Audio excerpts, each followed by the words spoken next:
இந்த மத்திய கிழக்கினுடைய போர் சூழல் எதிலெல்லாம் தாக்கத்தை ஏற்படுத்துகிறது என்பதை நம்ம கற்பனை பண்ண முடியாத அளவுக்கு நிலைமை மாறிக்கொண்டிருக்கிறது. இப்பொழுது வந்திருக்கக்கூடிய மிகப்பெரிய பிரச்சனை என்னன்னு சொன்னால், உலக அளவில் அதிகம் தேவையாக இருக்கக்கூடிய எம்ஆர்ஐ ஸ்கேன் பண்ணுகிற சிஸ்டத்துக்கு கூட தற்போது பாரிய தேவைகளும் தட்டுப்பாடுகளும் ஏற்பட்டிருக்கிறது இந்த யுத்தம் காரணமாக. ரஸ்லஃபான் மேல, கத்தர் மேல நடத்தப்பட்ட தாக்குதல்களில் 30% எல்என்ஜியை தயாரித்து கொண்டிருந்த கத்தர் உடனடியாக தயாரிப்பை நிறுத்தி இருக்கிறது. அது எதுவரைக்கும் நிறுத்தப் போகிறார்கள் என்கிற கேள்விகளுக்கு மத்தியில் கத்தர் தயாரித்து கொண்டிருந்த எல்என்ஜியில் இருந்துதான் இந்த ஹீலியமும் பெறப்பட்டு வந்தது. எனவே தற்போது உலகம் முழுவதும் ஹீலியத்திற்குரிய தட்டுப்பாடு அதிகரித்திருக்கிறது. சரி, இந்த ஹீலியம் கிடைக்கலன்னா என்ன நடக்கும் அப்படிங்கிற ஒரு கேள்வி இருக்குதா இல்லையா? கிடைக்கலன்னா என்ன நடக்கும்னு சொன்னா,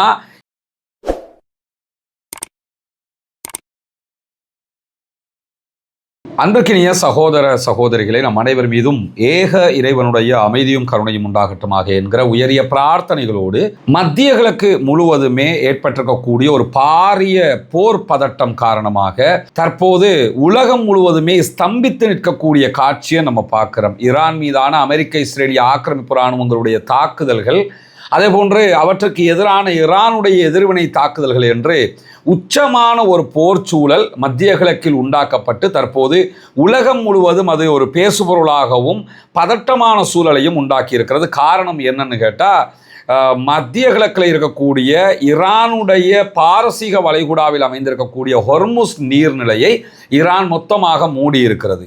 ஹொர்முஸ் வழியாக பயணிக்கக்கூடிய கப்பல்கள் ஈரானுடைய அனுமதி இல்லாமல் பயணிக்கிற போது அவற்றின் மீது தாக்குதல்கள் நடத்தப்படும் என்கிற ஈரானுடைய அறிவிப்பை மீறி பயணித்த கப்பல்கள் மேலே ஈரான் தாக்குதல்களை நடத்தி இருக்கிற காரணத்தினாலேயும் கப்பல் போக்குவரத்து மொத்தமாக நிறுத்தப்பட்டிருக்கிறது. எனவே இந்த யுத்தத்தினுடைய ஒரு டேர்னிங் பாயிண்டாகவே அந்த இடம் மாறி இருப்பதை நம்ம பார்க்க முடியும். இப்படியான சூழல்ல இந்த ஹொர்முஸ் நீர்நிலை மூடப்பட்டது என்பது உலகளாவிய பொருளாதாரத்தில் மிக பெரும் அழுத்தத்தை உண்டாக்கி இருக்கிறது.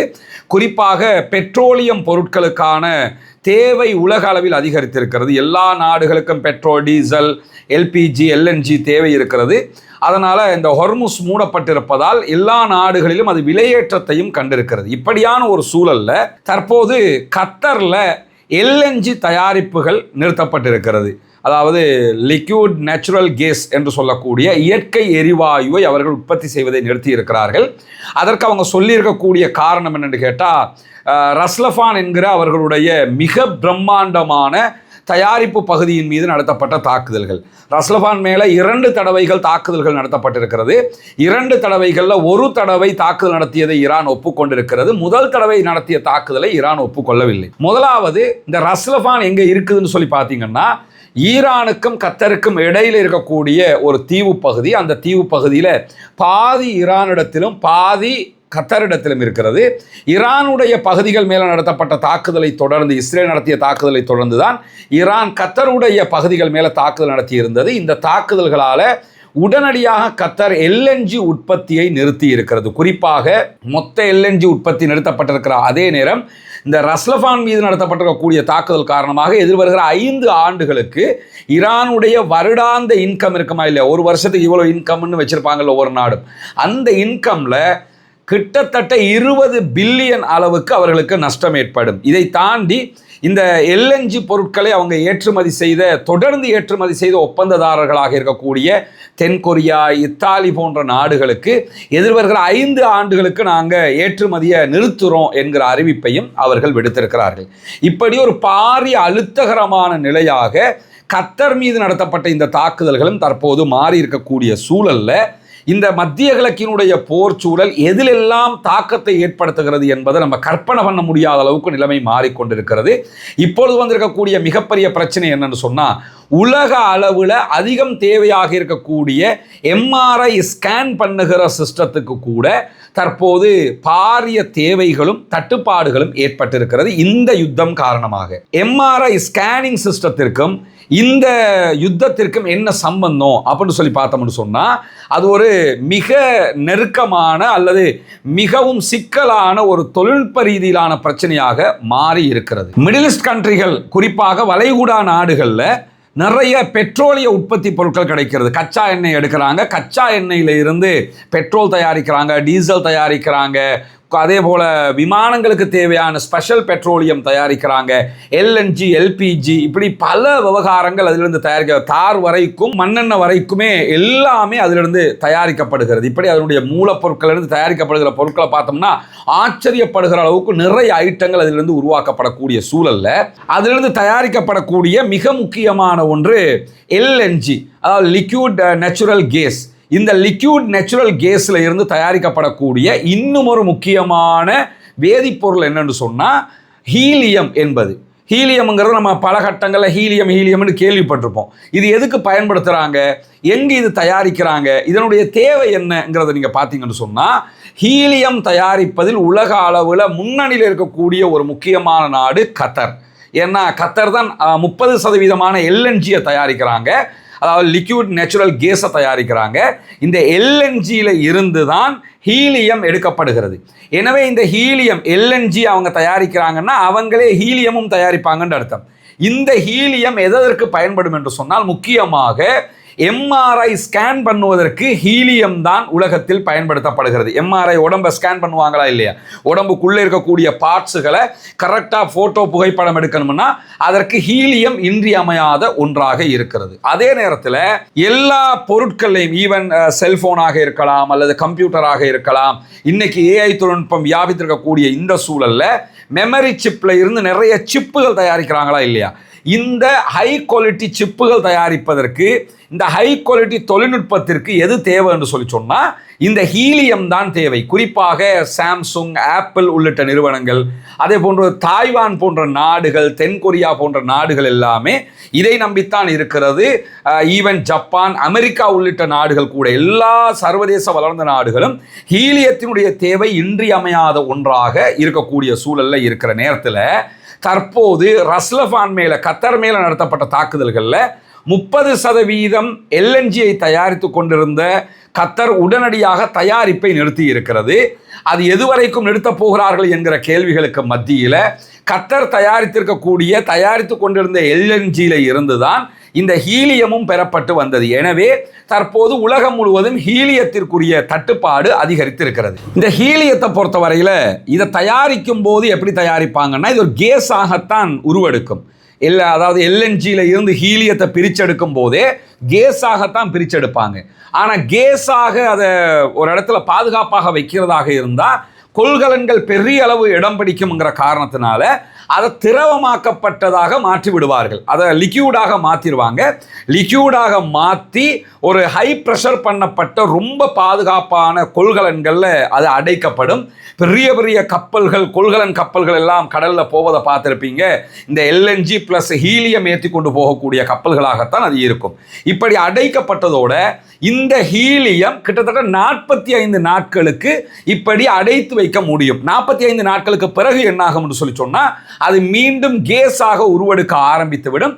அப்படியே கேஸாக மாற ஆரம்பிச்சதுன்னு சொன்னால் அது மாபெரும் ஆபத்துக்களை உண்டாக்கிவிடும். எனவேதான் அதை கொள்கலனில் அடைச்சி வச்சு 45 நாட்களுக்குள்ளாக உடனடியாக எங்கே கொண்டு போய் சேர்க்கணுமோ அங்கே கொண்டு போய் சேர்த்து விட வேண்டும் என்பதில் எல்லா நாடுகளும் கவனமாக இருக்கும். கத்தரில் இருந்து ஏற்றுமதி செய்யக்கூடிய ஹீலியத்தை பொறுத்தவரையில் இது முழுவதுமாக ஹொர்முஸ் நீர்நிலை வழியாகத்தான் அனுப்பப்படுகிறது. ஏன்னா கத்தருங்கிறது பாரசீக வளைகுடாவில் இருக்கக்கூடிய ஒரு கண்ட்ரிங்கிறதுனால அவர்களுக்கு கடல் வழியாக அனுப்புவதுதான் லேசானது, சுலபமானது, பிளஸ் லாபகரமானது. இவ்வளவு காலமாக அவங்க அப்படித்தான் பண்ணிக்கிட்டு இருக்கிறாங்க. எனவே அவங்களுக்கு ஹொர்முஸ் நீர்நிலை மூடப்பட்டு விட்டால் இதை அனுப்ப முடியாத ஒரு மிகப்பெரிய சங்கடமான இக்கட்டான ஒரு நிலை அவர்களுக்கு உருவாகி, கத்தாரில் தயாரிக்கப்படக்கூடிய இந்த ஹீலியத்தை அதிகமாக வாங்குறது யாருன்னு கேட்டால் சீனா, ஜப்பான், தென்கொரியா, தைவான். இதை தாண்டி மற்ற நாடுகளும் வாங்குறாங்க. இவங்க தான் அதிகமாகவே எடுக்கிறாங்க. நீண்ட கால ஒப்பந்ததாரர்களாக வேற இவங்க இருக்கிறாங்க. இதை தாண்டி இப்போ நம்ம நாடு மாதிரி ஸ்ரீலங்கா, இந்தியா மாதிரி நாடுகள் எல்லாம் நீண்ட கால ஒப்பந்ததாரர்களாக இருக்க மாட்டாங்க. அப்பப்போ தேவையானதை வாங்கிக்கிடுவாங்க. இப்போ இருக்கக்கூடிய பிரச்சனை என்னன்னா, யார் நீண்ட கால ஒப்பந்தத்தின் அடிப்படையில் இதை வாங்கிக்கிட்டு இருக்கிறாங்களோ அவங்க கிட்ட ஏதாவது பேலன்சிங்காக அவங்க பாதுகாப்பாக வைத்திருக்கக்கூடியவைகள் இருக்க வாய்ப்பு இருக்கிறது. அப்பப்போ வாங்கக்கூடிய நாடுகளிடத்தில் அப்படி இருக்க வாய்ப்பில்லை. கத்தரிடத்தில் எப்பயும் இருக்கத்தானே செய்து நம்ம எப்போனாலும் வாங்கிக்கலாம் தானே என்று இருந்திருப்பாங்க. இந்த நிலையில் கத்தரிடத்தில் இருந்து யாரும் வாங்க முடியாது. குறிப்பாக நம்மள மாதிரி நாடுகள், இலங்கை போன்ற நாடுகள், இந்தியா போன்ற நாடுகள், கீழத்திய நாடுகள் கத்தர்ல இருந்து வாங்கவே முடியாது. இனி நம்ம வாங்குறதாக இருந்தா அமெரிக்கா போன்ற நாடுகள்கிட்ட இருந்து தான் வாங்கணும். அது எவ்வளவு பெரிய செலவுகளை உண்டாக்கும்ங்கிறத கற்பனை கூட பண்ண முடியாது. ஏன்னா அதனுடைய தூரம் அப்படிப்பட்டதாக இருக்கிறதுனால. இப்பொழுது ஈரான்ல நடத்தப்படக்கூடிய இந்த தாக்குதல்கள் காரணமாக நம்ம இன்னைக்கே 27வது நாட்களை தாண்டி கொண்டிருக்கிறோம். இந்த யுத்தத்தினுடைய அளவை பார்க்கும்போது இது நீண்டு கொண்டே போகிறதே தவிர யுத்தம் உடனடியாக நிற்கும் என்கிற சாத்தியக்கூறுகளை எல்லாம் நம்ம அவதானிக்க முடியலை. ஏன்னா அமெரிக்கா ஒரு 15 நிபந்தனைகளோட ஒரு திட்டத்தை முன் வச்சிருந்தாங்க. அதை ஈரான் மறுத்து இருக்கிறாங்க. எனவே உடனடியாக யுத்தம் நிற்பதற்குரிய வாய்ப்புகள் ரொம்ப ரொம்ப கம்மியாக இருக்கிறது. இந்த நிலையில இந்த ஹீலியத்தினுடைய விலையேற்றம் எப்படி இருக்கும் என்று நிபுணர்கள் சொல்வதை அல் ஜசீரா மிக நுட்பமான ஒரு ஆர்டிக்கல்ல கொண்டு வந்திருக்கிறாங்க.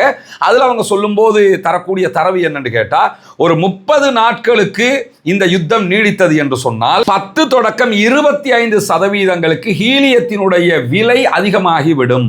10 to 20% இதனுடைய விலையேற்றம் வந்துரும்ங்கிறார். இதுவே 60 தொடக்கம் 90 நாட்கள் வரைக்கும் ஒரு 2 மாதம் அல்லது 3 மாதங்களுக்கு இந்த யுத்தம் தொடர்ந்து போய்கொண்டிருந்தது என்று சொன்னால் அப்பொழுது இதனுடைய விலையேற்றம் 25% இருந்து 50% வரைக்கும் உயரும்.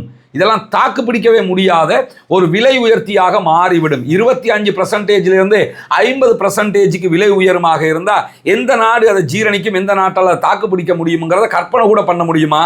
நினைச்சு கூட பார்க்க முடியாத ஒரு விலையேற்றமாக அது மாறிவிடும் என்கிறது இந்த அல் ஜசீராவினுடைய ஆய்வு தொகுப்பு. இந்த ஹீலியத்தை பொறுத்தவரையில் இவ்வளவு விலையேற்றம் கொடுத்து நம்ம வாங்குற அளவுக்கு அது ஏன் முக்கியமானது அப்படின்னு யோசிச்சிங்கன்னு சொன்னால், நம்ம ஏற்கனவே சொல்லிட்டோம் இந்த ஹீலியம் எதுக்கு பயன்படும்ங்கிறத. அது இந்த மெமரி சிப்புகள் பயன்படுத்துவதற்கு உலகளாவிய ரீதியில் பயன்படுத்தப்படுகிற அதே நேரம் எம்ஆர்ஐ ஸ்கேனுக்கு அதுதான் பயன்படுத்தப்படுகிறது. இந்த ஸ்கேனுக்கான தேவை உலகத்தில் எல்லோருக்குமே இருக்கக்கூடிய ஒன்றாக இருக்கிறது. இந்த ஹீலியத்தை தவிர எந்த ஒரு தனிமத்தையுமே நீங்கள் உலகத்தில் 0% குளிர்விக்க முடியாது. குளிர்விக்கிறத பொறுத்தவரையில் 0% குளிர்விக்கிறது இருக்குல்ல, அதை ஹீலியத்தை மாத்திரம்தான் அப்படி குளிர்விக்க முடியுமே தவிர வேறு எந்த தனிமத்தையும் உலகத்தில் அப்படி குளிர்விக்க முடியாது என்பது நவீன விஞ்ஞானத்தினுடைய ஆய்வு முடிவாக இருக்கிறது. அது மட்டுமல்லாமல் வேதியியல் ரீதியாக நீங்கள் எடுத்துக்கிட்டீங்கன்னு சொன்னால் ஹீலியம் இன்னும் ஒன்றோடு கலந்து அதை நாசப்படுத்தி கொள்ளாது. அதுவும் ஹீலியத்துக்கு இருக்கக்கூடிய ஒரு ஸ்பெஷாலிட்டி. அதை தாண்டி ஹீலியத்தை பயன்படுத்தக்கூடிய மெஷினரிஸ் இருக்குதா இல்லையா, இந்த மெஷினரிஸுக்குள்ள அது எந்த விதமான எதிர்த்தாக்குதல்களையும் மேற்கொள்ளாது. இப்படியான ஒரு தனிமமாக ஹீலியம் மட்டும்தான் உலகத்தில் இருக்குது. வேறு எந்த தனிமங்களும் இந்த மாதிரி பண்புகளை தன்மைகளை கொண்டதாக இல்லை. எனவேதான் குளிர்விக்கிற பொருட்கள்லையே ரொம்ப தனித்துவமான பொருளாக ஹீலியம் இருக்கிறது.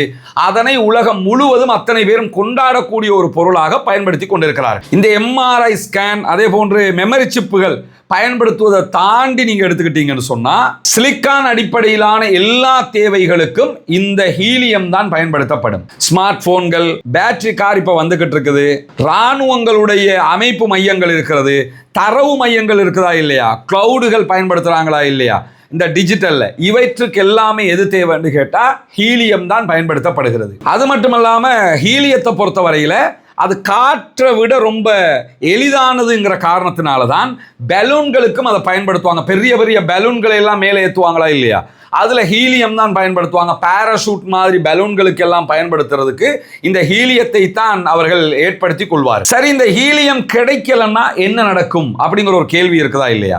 கிடைக்கலன்னா என்ன நடக்கும்னு சொன்னால் இந்த ஹீலியத்திற்கு மாற்று என்பது உலகத்தில் எங்கும் இல்லை.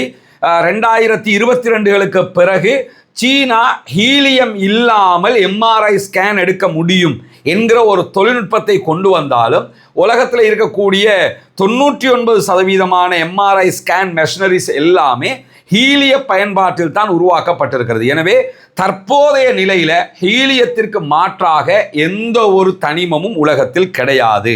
எனவே ஹீலியம் இல்லாது போனால் இப்போ இருக்கக்கூடிய சிச்சுவேஷன்ல கத்தர்ல இருந்து எல்என்ஜி ஏற்றுமதி தடை செய்யப்பட்டிருக்கிறதுனால எல்என்ஜி உற்பத்தி அவங்க நிறுத்தி இருக்கிறதுனால எல்என்ஜி உற்பத்தி நின்றுவிட்டால் கண்டிப்பாக ஹீலியம் உற்பத்தியும் நின்றுவிடும் என்கிற காரணத்தினால இதனுடைய விலையேற்றம் அதிகமாகிறது மட்டுமல்லாம இதனுடைய தேவை உலக அளவில் அதிகரித்துவிடும். இதற்கு மாற்றாக எதுவுமே இல்லை. இப்படி இருக்கும்போது உலக அளவில் மருத்துவத்துறையில் எம்ஆர்ஐ ஸ்கேன் எடுப்பதில் மிகப்பெரிய பின்னடைவை நோயாளிகளும் மருத்துவமனைகளும் சந்திக்க இருக்கின்றன.